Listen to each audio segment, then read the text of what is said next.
مرحبا، اليوم راح نتكلم لكم عن شراب دراي كف. شراب دراي كف بالعسل والليمون، طبعا يستخدم في علاج الحالات البرد المصحوبة بالقحة اليابسة أو القحة الجافة، السعال الجاف.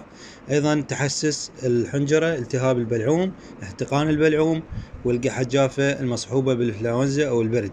بالنسبة لاستخدامه من عمر سنة فما فوق، 5 سيسي العفو 3 مرات باليوم. بالنسبة للأعمار من سنة إلى 5 سنوات، يعني حسب إمكانية الطفل يقدر يشرب هاي الكمية.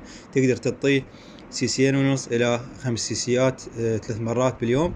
بالنسبة للأعمار أكثر من 5 سنوات، تقدر تعطيه 10 سيسي 3 مرات باليوم بعد الأكل. بالنسبة لاستخدامه أثناء الحمل والرضاعة آمن، فهذا يصير من عمر سنة فما فوق، يعني أي عمر يصير.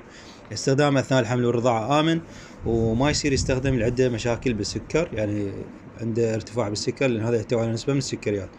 وإذا استفادتوا تابعونه حتى نشارككم المزيد إن شاء الله. هذا الشراب صناعة شركة وينزر الإنجليزية، فإذا استفادتوا تابعونا في أمان.